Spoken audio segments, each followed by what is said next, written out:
ಅಜ್ಜ, ಈ ಹಣಕ್ಕೆ ಸಂಬಂಧಿಸಿದ ಕಾನೂನುಗಳಿಗೇನಾದರೂ ಸ್ಪೆಷಲ್ ರೂಲ್ಸ್ ಇದೆಯಾ? ಓ ಅನನ್ಯ, ಹಣ ಬಂದ್ರೆ ರೂಲ್ಸ್ ಇದ್ದೇ ಇರುತ್ತೆ ಅಲ್ವಾ? ಹೌದೇ ರಾಹುಲ್, ನೀನ್ ಹೇಳಿದ್ದು 100ಕ್ಕೆ 100 ಸರಿ.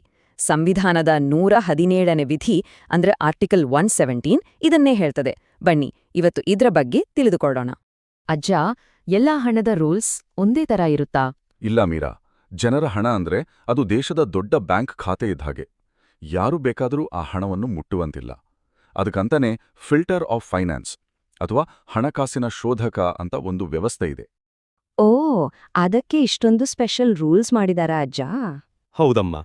ಇವತ್ತು ನಾವು ಈ ಫೈನಾನ್ಷಿಯಲ್ ಬಿಲ್ ಅಂದ್ರೆ ಏನು, ಅದರಲ್ಲಿರುವ 2 ಮುಖ್ಯ ವಿಭಾಗಗಳು ಯಾವುವು, ಇದಕ್ಕಿರುವ ವಿನಾಯಿತಿಗಳು ಏನು, ಮತ್ತೆ ಇದು ನಮ್ಮ ದೇಶಕ್ಕೆ ಯಾಕೆ ಅಷ್ಟು ಮುಖ್ಯ ಅಂತ ನೋಡೋಣ. ಅಜ್ಜ, ನನಗೆ ಈಗಲೇ ಕುತೂಹಲ ಆಗ್ತಿದೆ. ಬೇಗ ಶುರು ಮಾಡಿ. ಅಜ್ಜ, ಸರಿ ರಾಹುಲ್. ಮೊದಲನೆಯದಾಗಿ ಫೈನಾನ್ಷಿಯಲ್ ಬಿಲ್ ಅಂದರೆ ಹಣಕ್ಕೆ ಸಂಬಂಧಿಸಿದ ಕಾನೂನು. ಸರ್ಕಾರ ಎಷ್ಟು ತೆರಿಗೆ ಹಾಕಬೇಕು ಮತ್ತು ಎಷ್ಟು ಹಣ ಖರ್ಚು ಮಾಡಬೇಕು ಅನ್ನೋದರ ಬಗ್ಗೆ ಇರುವ ಕಟ್ಟುನಿಟ್ಟಾದ ನಿಯಮಗಳು ಇವು. ಅಜ್ಜ, ನಮ್ಮ ದೇಶದ ಎಲ್ಲಾ ಹಣ ಕನ್ಸಾಲಿಡೇಟೆಡ್ ಫಂಡ್ ಆಫ್ ಇಂಡಿಯಾ ಅನ್ನೋ ದೇಶದ ದೊಡ್ಡ ಬ್ಯಾಂಕ್ ಖಾತೆಯಲ್ಲಿರುತ್ತೆ. ಓ, ಅಷ್ಟು ದೊಡ್ಡ ಬ್ಯಾಂಕ್ ಖಾತೆನಾ? ಹಾಗಾದ್ರೆ ಅದರಿಂದ ಯಾರ್ ಬೇಕಾದ್ರೂ ಹಣ ತೆಗಿಬೋದಾ ಅಜ್ಜ? ಖಂಡಿತ ಇಲ್ಲ ಅನನ್ಯ. ಇದಕ್ಕಾಗಿಯೇ ಹಣಕಾಸು ಮಸೂದೆಯ ಮೊದಲನೇ ವರ್ಗ ಅಂದ್ರೆ ಕ್ಯಾಟಗರಿ 1 ಇದೆ.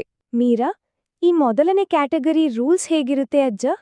ಅಜ್ಜ, ಈ ರೂಲ್ಸ್ ಪ್ರಕಾರ ಹೊಸ ಬಿಲ್ ತರುವ ಮೊದಲು ಕಡ್ಡಾಯವಾಗಿ ಪ್ರೆಸಿಡೆಂಟ್ ಅವರ ಅನುಮತಿ ತಗೊಳ್ಳೇಬೇಕು. ರಾಹುಲ್, ಅಂದ್ರೆ ನಾವು ನಮ್ಮ ಪಾಕೆಟ್ ಮನಿ ಖರ್ಚು ಮಾಡೋ ಮೊದಲು ಅಪ್ಪ ಅಮ್ಮನತ್ರ ಪರ್ಮಿಷನ್ ಕೇಳ್ತೀವಲ್ಲ, ಹಾಗೆ ಅಲ್ವಾ ಅಜ್ಜ? ಸರಿಯಾಗಿ ಹೇಳಿದೆ ರಾಹುಲ್. ಅಜ್ಜ, ನಾವು ಮೊದಲು ಮನಿ ಬಿಲ್ ಬಗ್ಗೆ ಓದಿದ್ವಿ ಅಲ್ವಾ? ಇದು ಅದಕ್ಕಿಂತ ಹೇಗೆ ಬೇರೆ? ಒಳ್ಳೆ ಪ್ರಶ್ನೆ ಮೀರಾ. ಮನಿ ಬಿಲ್ನಲ್ಲಿ ಬರೀ ಹಣದ ವಿಚಾರ ಮಾತ್ರ ಇರುತ್ತೆ. ಆದ್ರೆ ಈ ಫೈನಾನ್ಷಿಯಲ್ ಬಿಲ್ ಕ್ಯಾಟಗರಿ 1ನಲ್ಲಿ ಹಣದ ಜೊತೆಗೆ ಸರ್ಕಾರದ ಇತರ ಸಾಮಾನ್ಯ ನಿಯಮಗಳು ಕೂಡ ಸೇರ್ಕೊಂಡಿರ್ತವೆ. ಇನ್ನೊಂದು ಮುಖ್ಯವಾದ ವಿಷಯ ಗೊತ್ತಾ? ಈ ಕ್ಯಾಟಗರಿ 1 ಬಿಲ್ ಅನ್ನು ಕೇವಲ ಲೋಕಸಭೆಯಲ್ಲಿ ಮಾತ್ರ ಮೊದಲು ತರಬೇಕು. ಅಯ್ಯೋ, ಅದೇನು ಹಾಗೆ? ರಾಜ್ಯಸಭೆಯಲ್ಲಿ ಯಾಕೆ ಶುರು ಮಾಡುವಂತಿಲ್ಲ ಅಜ್ಜ?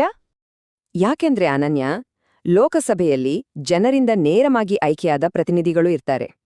ಜನರ ಹಣದ ಬಗ್ಗೆ ನಿರ್ಧಾರ ಮಾಡುವ ಮೊದಲ ಹಕ್ಕು ಆ ಜನಪ್ರತಿನಿಧಿಗಳಿಗೆ ಮಾತ್ರ ಇರಬೇಕು ಅನ್ನೋದು ಇದರ ಉದ್ದೇಶ. ಅಜ್ಜ, ನಿಮ್ಮ ಶಾಲೆಯ ಉದಾಹರಣೆ ತಗೊಳ್ಳಿ. ಕ್ಲಾಸ್ ಫಂಡ್ ಹಣವನ್ನು ಹೇಗೆ ಖರ್ಚು ಮಾಡಬೇಕು ಅಂತ ನಿರ್ಧಾರ ಮಾಡೋದು ಯಾರು? ನೀವು ಆಯ್ಕೆ ಮಾಡಿದ ಕ್ಲಾಸ್ ಲೀಡರ್ ಅಲ್ವಾ? ಹೌದಜ್ಜ, ನಾವೆಲ್ಲರೂ ಬರೀ ಚರ್ಚೆ ಮಾಡ್ತೀವಿ, ಆದ್ರೆ ಮೇನ್ ಡಿಸಿಷನ್ ಲೀಡರ್ ತಗೊಳ್ತಾರೆ. ಇಲ್ಲೂ ಅಷ್ಟೇ, ದೊಡ್ಡ ಜವಾಬ್ದಾರಿ ಯಾವಾಗ್ಲೂ ನಿರ್ದಿಷ್ಟ ವ್ಯಕ್ತಿಯ ಕೈಯಲ್ಲೇ ಇರುತ್ತೆ. ಅಜ್ಜ, ಒಮ್ಮೆ ಹೇಳಿ, ಯಾವತ್ತಾದ್ರೂ ಈ ಪರ್ಮಿಷನ್ ಇಲ್ಲದೆ ಹಣದ ರೂಲ್ಸ್ ಬದಲಾಯಿಸೋಕೆ ಆಗಲ್ವಾ? ಆಗತ್ತೆ ರಾಹುಲ್, ಅದಕ್ಕೂ ಕೆಲವು ವಿನಾಯಿತಿಗಳು ಇವೆ. ಅಜ್ಜ, ಒಂದು ವೇಳೆ ಸರ್ಕಾರ ಜನರಿಗೆ ಹಾಕುವ ಕರ ಅಂದ್ರೆ ಟ್ಯಾಕ್ಸ್ ಅನ್ನು ಕಡಿಮೆ ಮಾಡಬೇಕು ಅಂತ ನಿರ್ಧಾರ ಮಾಡಿದ್ರೆ ಆಗ ಪ್ರೆಸಿಡೆಂಟ್ ಅವರ ಪರ್ಮಿಷನ್ ಬೇಕಾಗಿಲ್ಲ. ಜನರ ಮೇಲಿನ ಹೊರೆ ಕಡಿಮೆ ಮಾಡಿದ್ರೆ ಈಸಿ. ವಾವ್, ಇದು ನಿಜಕ್ಕೂ ಗುಡ್ ನ್ಯೂಸ್ ಅಜ್ಜ. ಅಜ್ಜ, ನಾವು ಟ್ರಾಫಿಕ್ ಫೈನ್ ಕಟ್ಟಿದ್ರೆ ಅದು ಕೂಡ ಫೈನಾನ್ಷಿಯಲ್ ಬಿಲ್ ಆಗುತ್ತಾ? ಅಜ್ಜ, ಇಲ್ಲಮ್ಮ. ಸಣ್ಣ ಪುಟ್ಟ ದಂಡಗಳು, ಲೈಸೆನ್ಸ್ ಫೀಸು ಅಥವಾ ಗ್ರಾಮ ಪಂಚಾಯಿತಿ ಟ್ಯಾಕ್ಸು ಇವೆಲ್ಲ ದೊಡ್ಡ ಫೈನಾನ್ಷಿಯಲ್ ಬಿಲ್ ಆಗೋದಿಲ್ಲ. ಸ್ಮಾಲ್ ಪೇಮೆಂಟ್ಸ್ ಕೌಂಟ್ ಆಗೋದಿಲ್ಲ. ಈಗ ಕ್ಯಾಟಗರಿ 2 ಅಂದ್ರೆ 2ನೇ ವರ್ಗದ ಬಿಲ್ ಬಗ್ಗೆ ನೋಡೋಣ. ಇದ್ರಲ್ಲೇನು ಸ್ಪೆಷಲ್ ಅಜ್ಜ? ಇದು ಟ್ಯಾಕ್ಸ್ ಬಗ್ಗೆ ಅಲ್ಲ ಅನನ್ಯ. ನಮ್ಮ ದೇಶದ ದೊಡ್ಡ ಬ್ಯಾಂಕ್ ಖಾತೆಯಿಂದ ಹಣವನ್ನು ಹೇಗೆ ಖರ್ಚು ಮಾಡಬೇಕು ಅನ್ನೋದರ ಬಗ್ಗೆ ಇರುತ್ತೆ. ಅಜ್ಜ, ಈ ಬಿಲ್ ಅನ್ನು ಲೋಕಸಭೆ ಅಥವಾ ರಾಜ್ಯಸಭೆ ಎಲ್ಲೇ ಬೇಕಾದ್ರೂ ಮೊದಲು ಶುರು ಮಾಡಬಹುದು. ಆದರೆ ಬಿಲ್ ಪಾಸ್ ಆಗುವಾಗ ಪ್ರೆಸಿಡೆಂಟ್ ಅವರ ಒಪ್ಪಿಗೆ ಕಡ್ಡಾಯವಾಗಿ ಬೇಕೇ ಬೇಕು. No permission, no spending. ಇದು ಹೇಗಿದೆ ಅಂದ್ರೆ, ಶಾಲೆಯ ಫಂಕ್ಷನ್ಗೆ ನೀವೆಲ್ಲ ಸೇರಿ ಹಣ ಬೇಕು ಅಂತ ಪ್ಲಾನ್ ಮಾಡ್ಬೋದು. ಆದ್ರೆ ಕೊನೆಗೆ ಆ ಹಣ ಖರ್ಚು ಮಾಡೋಕ್ಕೆ ಟೀಚರ್ ಪರ್ಮಿಷನ್ ಬೇಕೇ ಬೇಕಲ್ವಾ? ಹೌದು ಅಜ್ಜ, ಟೀಚರ್ ಪರ್ಮಿಷನ್ ಇಲ್ದೆ ನಾವು ಮುಟ್ಟೋ ಹಾಗೆ ಇಲ್ಲ. ಸರಿಯಾಗಿ ಹೇಳಿದೆ. ಸರ್ಕಾರದ ಹಣದ ಬಳಕೆಯೂ ಹೀಗೇ ಕಂಟ್ರೋಲ್ನದಿರುತ್ತೆ. ಅಜ್ಜ, ಈ ರೂಲ್ಸ್ ಬಗ್ಗೆ ದೊಡ್ಡೋರು ಕೂಡ ಜಗಳ ಆಡ್ತಾರಾ? ಖಂಡಿತ ಆಡ್ತಾರ ಅನನ್ಯ. ರಾಜಕೀಯದಲ್ಲಿ ಈ ಬಿಲ್ ಯಾವ ಕ್ಯಾಟಗರಿ ಅಂತ ನಿರ್ಧಾರ ಮಾಡೋದೇ ಒಂದು ದೊಡ್ಡ ಚರ್ಚೆಯ ವಿಷಯ ಆಗಿರತ್ತೆ. ಉದಾಹರಣೆಗೆ, ಆಧಾರ್ ಕಾನೂನು ಬಂದಾಗ ಇದು ಬರೀ ಮನಿ ಬಿಲ್ ಹೌದೋ ಅಲ್ವೋ ಅಥವಾ ರಾಜ್ಯಸಭೆಯಲ್ಲಿ ಫುಲ್ ಚರ್ಚೆ ಆಗ್ಬೇಕಿದ್ದ ಫೈನಾನ್ಷಿಯಲ್ ಬಿಲ್ ಹೌದೋ ಅಂತ ತಜ್ಞರು ಬಹಳ ಚರ್ಚೆ ಮಾಡಿದ್ರು. ಇದು ರಿಯಲ್ ವರ್ಲ್ಡ್ ಪಜಲ್ ಇದ್ದಂಗೆ. ಅಜ್ಜ, ಈ ಟೇಬಲ್ ನೋಡಿ. ಮನಿ ಬಿಲ್ನಲ್ಲಿ ರಾಜ್ಯಸಭೆಗೆ ಪವರ್ ಕಡಿಮೆ. ಆದ್ರೆ ಈ ಫೈನಾನ್ಷಿಯಲ್ ಬಿಲ್ಗಳಲ್ಲಿ ರಾಜ್ಯಸಭೆಗೂ ಚರ್ಚೆ ಮಾಡುವ ಪವರ್ ಹೆಚ್ಚಾಗಿರುತ್ತೆ.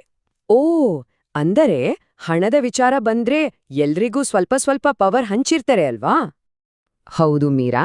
ಈಗ ನೀವೇ ಹೇಳಿ, ಲೋಕಸಭೆ, ರಾಜ್ಯಸಭೆ ಮತ್ತು ಪ್ರೆಸಿಡೆಂಟ್ ಈ ಮೂವರ ನಡುವೆ ಹೀಗೆ ಪವರ್ ಬ್ಯಾಲೆನ್ಸ್ ಮಾಡಿರೋದ್ಯಾಕೆ?